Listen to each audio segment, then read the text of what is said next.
what's going on, everybody? Welcome into another episode of Mets Daily here on the Fan Arch Network. And of course, we have a lot to discuss today, more than usual. But before we get into any of it, a quick shout out to our friends over at Kalshi for sponsoring the video. For a limited time, use the code FANARCHBASEBALL on Kalshi.com or the Kalshi app to get 10 when you trade 10.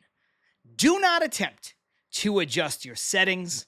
Don't change anything on your video. You didn't click the wrong link. You're not in the wrong place. This is indeed Mets Daily on the Fan Arch Network, but I am not Jake Brown. My name is John Saponaro, and as of today, June 1st, new month, I will be taking over the reins here on Mets Daily going forward. And I am thrilled to be a part of this network. And I want to take a little bit of time here in the first segment to talk to all of you out there and just take this opportunity to send some thank yous and to let you know a little bit about myself. So right out of the gate, a huge thank you, a huge shout out goes to Fan Arch for trusting me to take over this channel that has a great following, but is still growing, and letting me do my thing with each and every single one of you 5 days a week, talking about the New York Mets. I don't plan on letting them down. I don't plan on letting any Mets fans down. So thank you to Fan Arch for allowing me to step into the host chair. Speaking of hosts, I'd be remiss to not mention Jake Brown. Jake Brown is somebody I've known a long time. He's a collaborator. Jake Brown did a tremendous job with this show for about a year and a half. And the Mets, over that span, didn't always make it easy for him because there was a lot of baseball, bad baseball to cover. And over the course of that time, Jake did it professionally. Jake did it with pride. Jake did it with as much as enthusiasm as you could possibly offer, considering the product on the field. And I knew he would. Jake's a wonderful talent. He helped grow this community. It's a huge shout out to him. Jake has moved on to the card breaking world. I'm sure he'll be great there. Jake is moving back to New York. All things he brought up on his last show on Friday. But best of luck to Jake in his new endeavor. Best of luck to Jake moving back to New York, which I know was a target of his for a while. And again, no doubt, Jake Brown will do some great stuff. Speaking of Jake, I know he teased this a little bit, but there is a hope, there is a plan that Jake will still be involved in this show on Mets Daily. It's all I could say right now because, to be quite honest with you, we're not sure when that might start. We're not sure how that might work. So I don't want to say anything now that may be untrue in the future. But let's just say the plan is for Jake and I to have some conversations about the New York Mets. The last person that I want to shout out is my co-host, Matt Ibby Ibanez, over on a little show we do called Till Mets Do Us Part. And this is kind of a dual thank you in a way, not only to Ibby, but to Fan Arch as well, for allowing me to split the baby, as it were. I appreciate Fan Arch for allowing me to continue with the show that I helped build and that I co-host and co-created and all of that without having any interference with what we do here. And the reason why I bring up Ibby is because I think a thank you is in order for him as well. Because, again, you don't want to muddy the waters as far as content is concerned, but I appreciate him giving me the blessing to come over here and do something a little different from what we do on Till Mets Do Us Part. So, if you have watched or listened to Till Mets Do Us Part, it's a little different. We do a live show. It's once a week. This is going to be daily content. It's pre-recorded. It's just me. It's different. But if you've watched or listened to Till Mets Do Us Part, no fear. We're still going to be doing our thing. John and Ibby ain't going anywhere. This is just a new medium for me to talk to probably some new folks, probably some folks who know me well, about our New York Mets, something that we love so, so much. So thank you to Fan Arch. Thank you to Ibby. Thank you to Jake Brown. That being said, a little bit about me really quickly. If you're seeing me for the first time and you're like, who the hell is this guy? So I do host the aforementioned Till Mets Do Us Part. That show's been running for about 5 years. It's a live stream. It's a podcast. It's a bunch of different things. So I've been connected to Mets content for a while. I've also, for the last 5, going on 6 years, I've been the host, the MC of the Queens Baseball Convention. If you are unfamiliar with the Queens Baseball Convention, it is sort of a de facto fan fest for the New York Mets. I know at different points, the Mets have done their own fan fest. They don't do it every year. They don't keep up with the consistency. And the folks over at the QBC have really filled that void. They're going on, I believe, year 11. Like I said, I've been involved for the last 5, going on 6. And it is an excellent place for Mets fans to connect with each other, to meet and get autographs from some of their favorite Mets players, past, present. It's truly a wonderful event. I've also done some work for the New York Mets themselves as a social media host. And when you combine all of those things, I've had the privilege, the pleasure to interview players, again, past, present, some coaches, managers, people who cover the Mets, executives. It's been an unbelievable experience for somebody who was born and raised a Mets fan, grew up in Brooklyn, grew up going to Shea Stadium. I no longer live in New York. I'm out on the West Coast in Los Angeles. So I see the Mets when they come out to LA, when they come out to Anaheim, they come out to San Diego, sometimes some other places mixed into Arizona, Colorado, things like that. But an unbelievable privilege to be able to take my fandom to a next level and have some of these interactions. And I hope, and I'm confident that Mets Daily will be the next step and the next genesis, the next evolution of that. And that being said, I've never worked as a beat reporter. I don't cover this team in that sense. I'm not in the locker room. I'm not in the clubhouse. I'm not in the dugout. I am a fan first, like a lot of you. And that is the perspective that I want to give to you. That is how I want to continue to carry this show. If you're unfamiliar with some of the work that I mentioned, that's fine. If you are familiar with me and what I do, then you know I'm going to tell it like it is. I'm going to tell it as I see it. I'm not here to BS with you guys. I will never lie to you.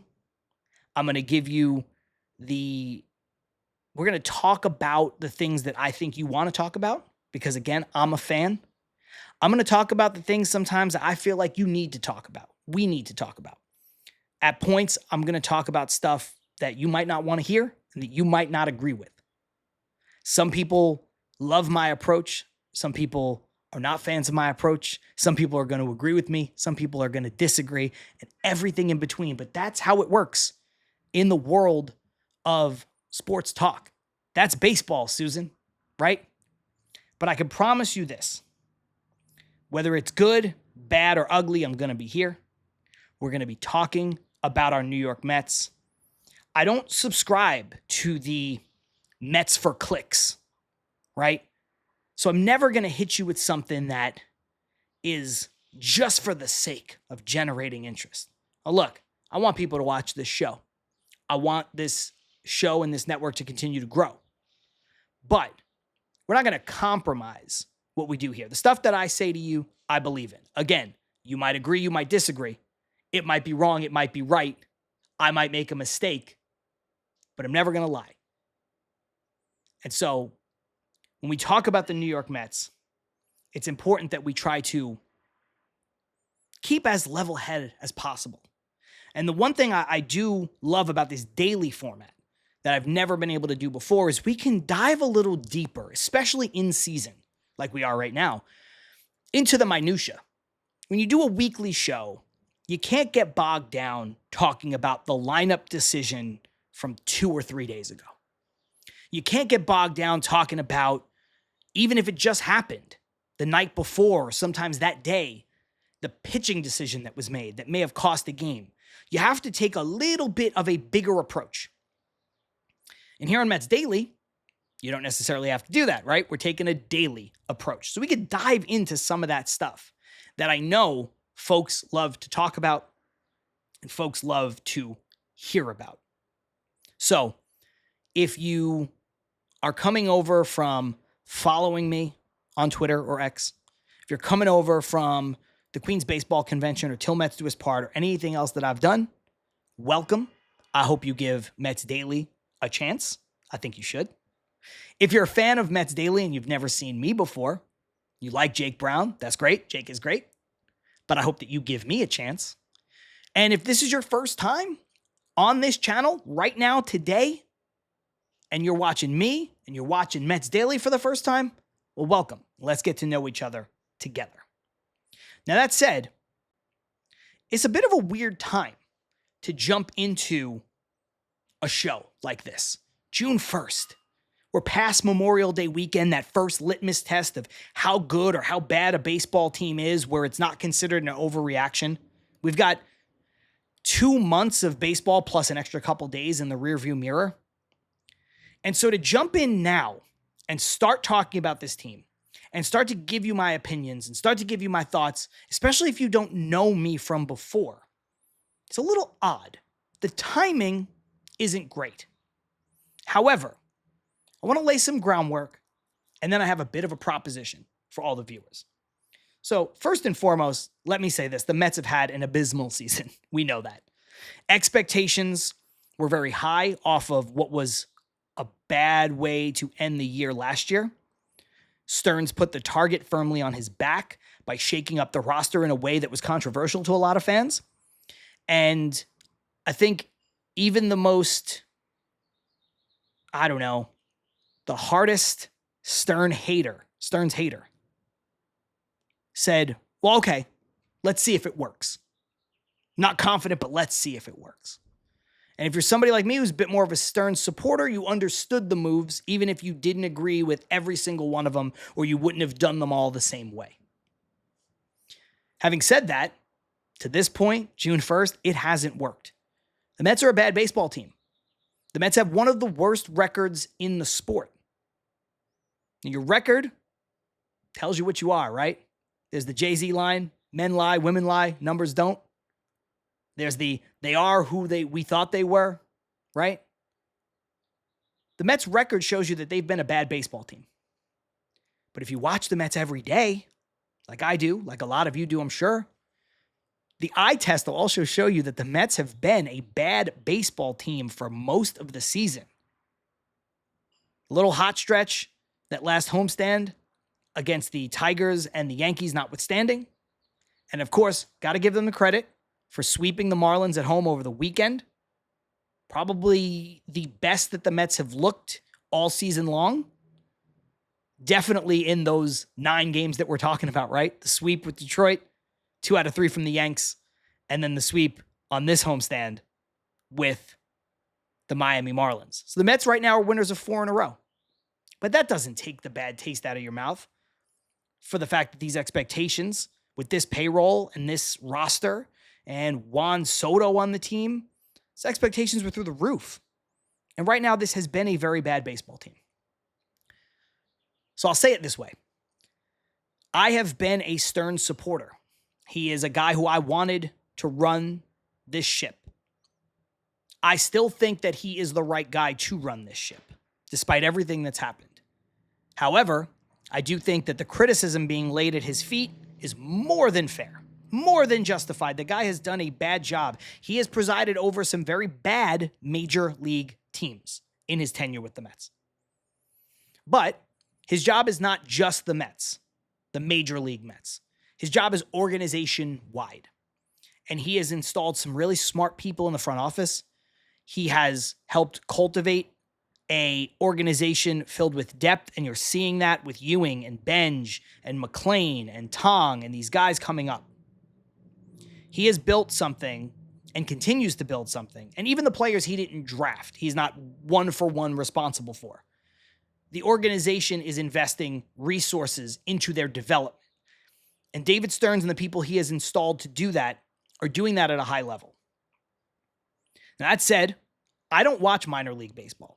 Every once in a while, I'll key in when Jonah Tong was still in the minors. I might pop on the MLB package and I might watch, him while he's in the game. But I'm not a prospect guy, if you don't know me. I watch the Mets. I love the Mets. I watch Major League Baseball. So I'm not telling you everything's all hunky-dory because, the Syracuse Mets look great. That's not what I'm trying to say here. All I'm saying is things go a bit deeper than that Major League roster. And when you look at the amount of GMs / president of baseball operations that the Mets have had since Steve Cohen has owned the team, it's already too many. Sandy Alderson, Jared Porter, Zach Scott, Billy Epler, now David Stearns. That's already too many in way too short a time. Steve Cohen bought the team at the end of 2020. So if the Mets were to make a change in season or at the end of the season, to me, it's foolhardy. At some point, you need to allow a person to sink or swim, have a vision, and see that vision through to fruition. And I think that is the best option for the Mets right now, regardless of what happens this season, in terms of continuity. The other part is, this looming lockout and labor dispute that we'll talk about, I'm sure, ad nauseum towards the end of the season and into the offseason for sure. But now's not a great time to go shopping for Major League Baseball executives. We don't know what this offseason is going to look like. We don't know how long this potential work stoppage is going to stretch out. So we need to be steady now. The Mets do. And us Mets fans need to allow them to be steady and steadfast. Now's not the time to make a change. Now, as far as Carlos Mendoza goes, I am not a fan. I think Carlos Mendoza is in over his head. I think Carlos Mendoza is a baseball lifer. Carlos Mendoza seems like a wonderful man. I try not to separate the human element from this. To me, this is not MLB The Show. This is not your fantasy team. So, players get tired. Players get sick. Managers can be good people. I don't like to call for people's jobs and call for people to be DFA'd and released and all that stuff. But sometimes you just have to because, again, that's what it is when you're talking baseball. I'm not a fan of Mendoza.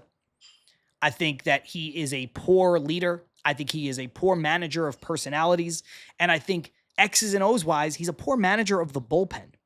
And when you look at a manager's job in game, managing the bullpen is probably the most important thing. So when you factor all of that together, I think you get a bad baseball manager, someone who's bad at their job. It seems like the Mets aren't going to fire him. It seems like the Mets have other ideas. We can talk about whether or not that is a good plan or whatever at some time in the future. Today is not the time for that conversation. Right now, on June 1st, my goal with you guys is to not be doom and gloom. Do I think the Mets can turn this thing around? I don't know. Do I think the Mets have the time to turn this thing around? I do. I think it's obvious that there is plenty of time, plenty of baseball left to play, plenty of runway for the Mets to right the ship. But righting the ship starts with getting to 500. Sweeping the Marlins over the weekend was a nice step in the right direction. They got a little revenge on the Marlins too, which always feels good. Plus their division wins, which is great. The Mets have to continue to do that. Have the Mets inspired hope? No. Am I sitting here telling you to be optimistic? No. Am I going to say, you gotta believe? No. But I refuse to let a baseball season die on the vine in June. The Mets have come back from something like this before just a couple years ago. Again, very unlikely to do it again, but it's possible. Teams have come back from this and worse. The 2019 Nationals come to mind. Again, likely to happen again so soon? No, but it is possible. I don't want to spend all of June, all of July, all of August, all of September. You see where I'm going with this. Talking about how awful the New York Mets are. And today's probably not even the day for it because, again, coming off of a sweep of the Miami Marlins, playing collectively the best baseball that they've played basically all season. So today is not the day for that. We're going to ride the wave together for the rest of this season. You and me. And so what I want to do, with that being said, is put a 4-week clock on the New York Mets. It's June 1st. By the time we get to the end of June, if the Mets are still under 500, I mean dramatically, 5, 6, 7, 8 games or more, the season's dead. It's done. Then we can start to talk about selling. And we're going to talk about the trade deadline plenty on this show because that's what people like to talk about. Everybody likes to play GM, myself included.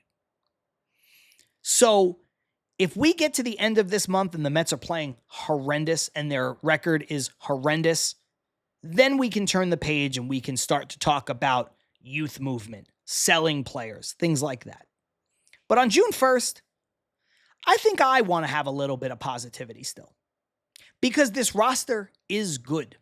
Because the kids are a spark. Because Juan Soto, and we'll talk about him later, is great. And look, the Mets are not this bad because of injuries, but injuries have not helped. And it seems like in the month of June, some sooner than others, we're going to get Jorge Polanco back.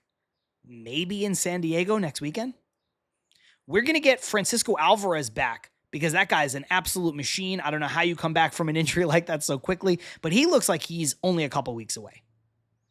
And then there's a chance that Francisco Lindor comes back and plays a baseball game at the major league level after rehab in the month of June. Those are 3 major players to get back. That lengthens your lineup. And now all of a sudden you can start to see, with the injection of youth and some real quality baseball players coming back, how this team might be able to go on a run. Does Bo Bichette need to be more like Bo Bichette? Sure. Do you hope Marcus Semien can be this version of Marcus Semien and not what he was in April? Yes. Right? Do you want the continued contributions and growth from AJ Ewing and Carson Bench? Of course. But I want to see if the Mets can play another month of good baseball. The Mets wrapped up the month of May, 4 wins in a row, 16-12 on the month. That's a good month. It's not a great month. Could have been better, but they showed a lot of signs that this team's not dead in the water. So let's see if the Mets are, in fact, dead in the water or not, right? I just don't want to rush eulogizing this team. Now, that being said,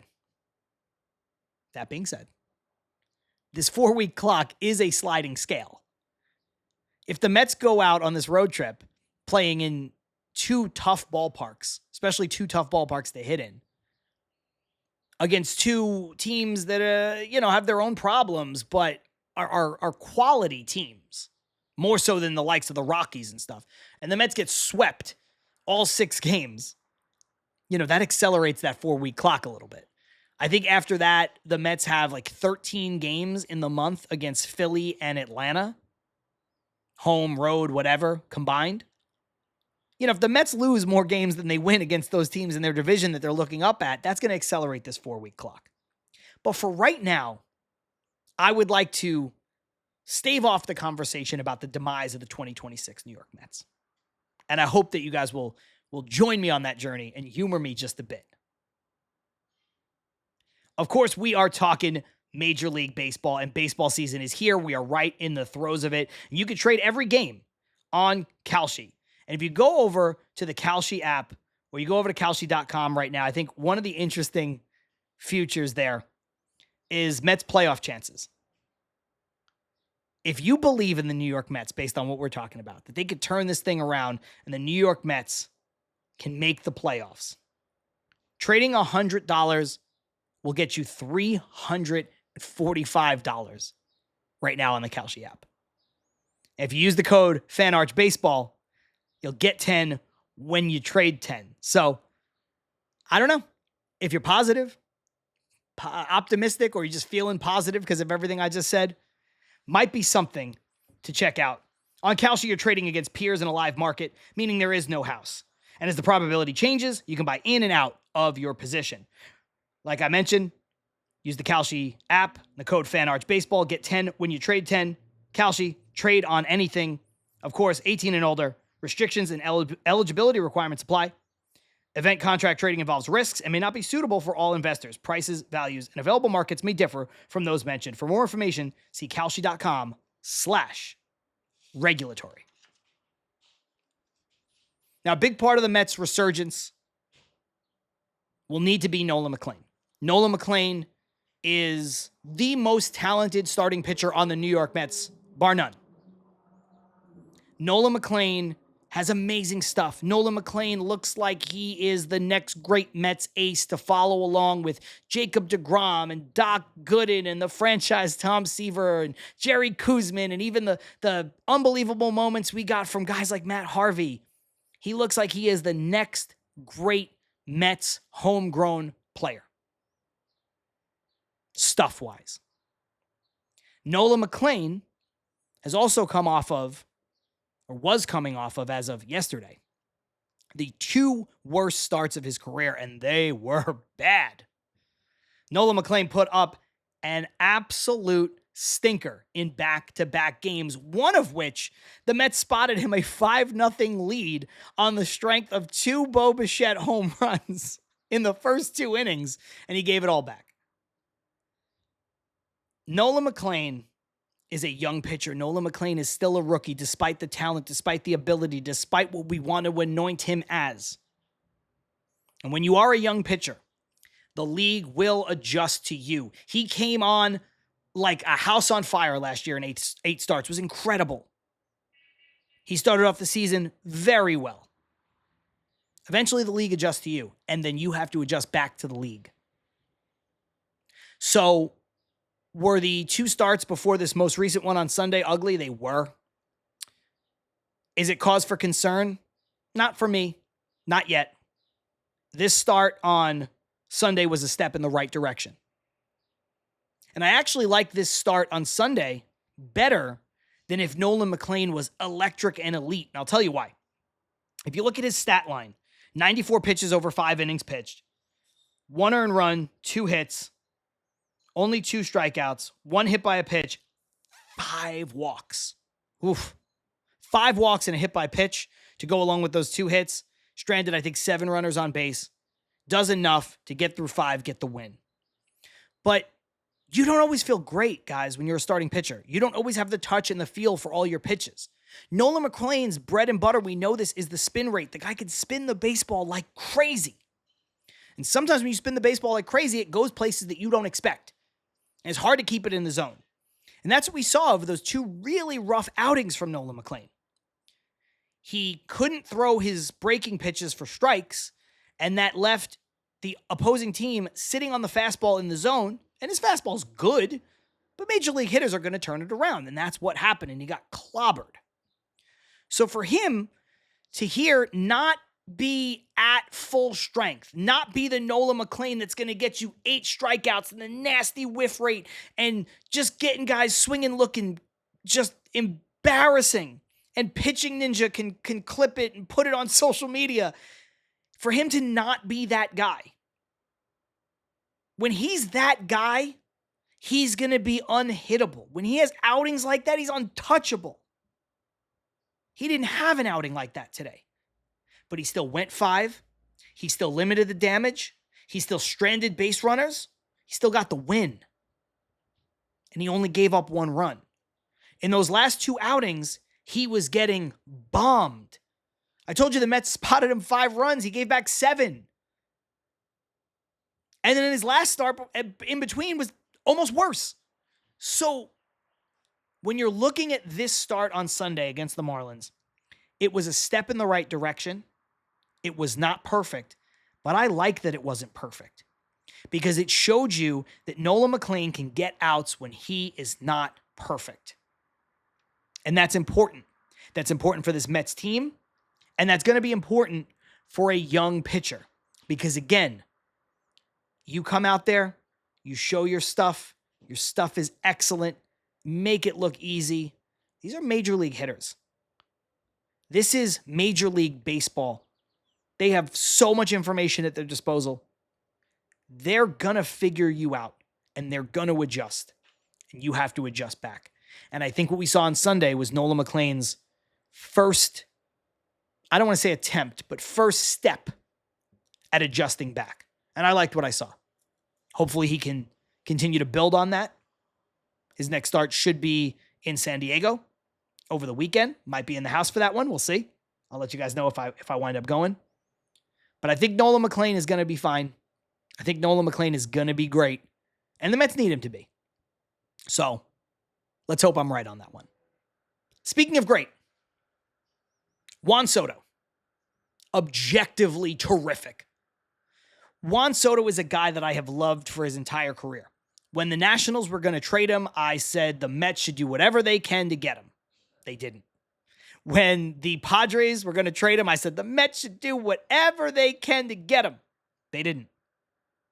I thought the Mets would always be in play for a guy who is this good, who was that young. But then when he went to the Yankees, man, the Yankees went on a run. I thought it was going to be really hard to get Juan Soto. Hard to keep him in the same market, in the same city, and pull him away from the pinstripes and Aaron Judge, and especially because they went on that unbelievable run. But the Mets did it. They got him. And you know as well as I do, sometimes when the Mets go out and they sign a big-ticket free agent, it doesn't work.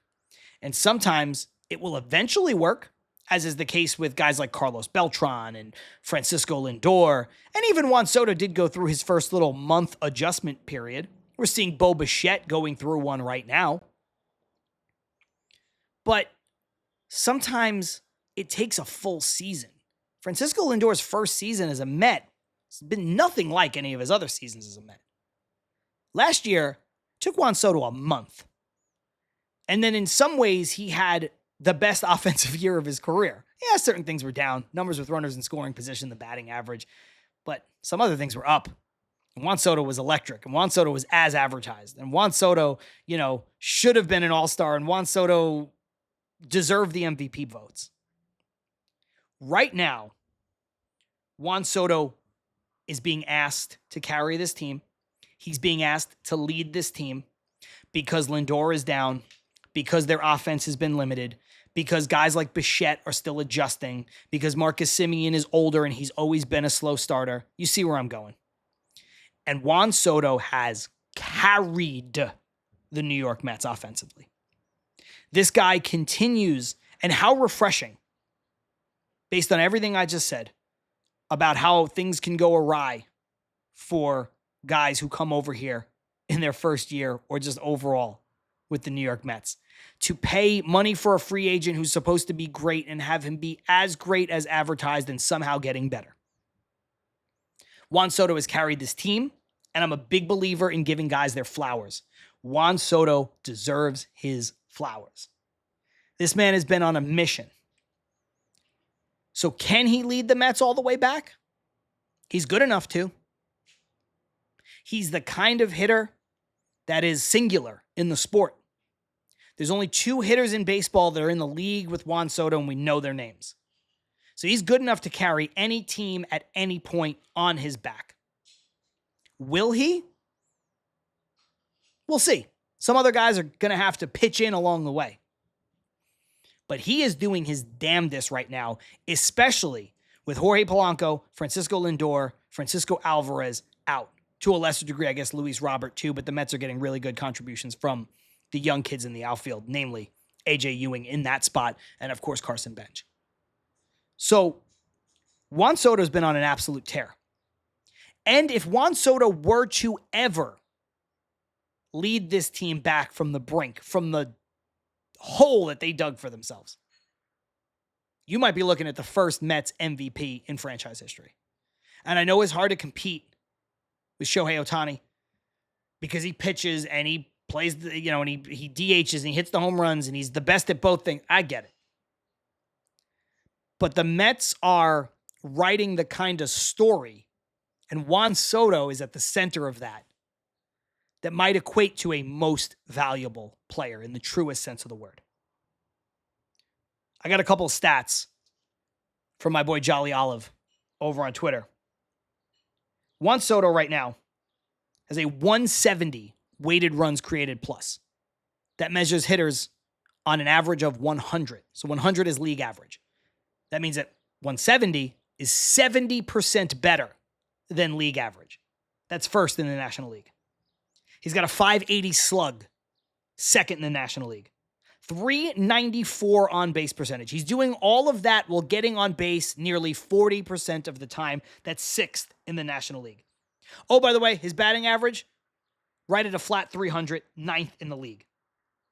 And he's got a 47.6% hard hit rate. Nearly 50% of the time he is hitting the ball hard. That's third. Good for third in the National League. He hit a big grand slam yesterday to put that game out of reach against the Marlins. Give the Mets the 10th, well, I guess 7th, 8th, 9th, and 10th runs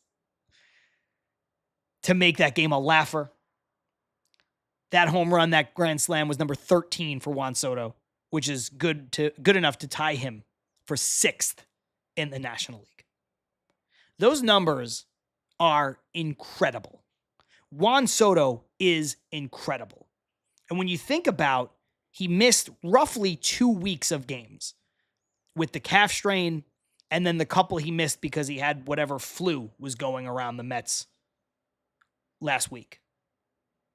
So he has roughly 2 weeks worth of games, give or take a day or so, less than some of the other people that are, leading the National League in home runs or whatever. And he's still putting up those kinds of numbers.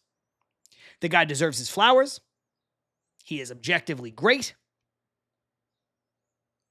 And I think he is exactly the type of player that the Mets need if they want to do what I talked about a little bit ago, which is show us that they are a team that can win, show us that they are a team that can get back to 500, and show us that they are a team that can make some noise.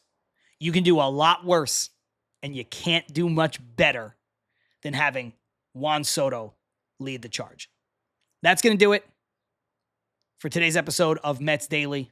A little bit longer than I wanted to go, but we had some things we had to talk about right at the jump. I wanted to introduce myself. I wanted to talk to you guys, and I was excited to do it. So we'll see you tomorrow. I'm John Saponaro. Peace.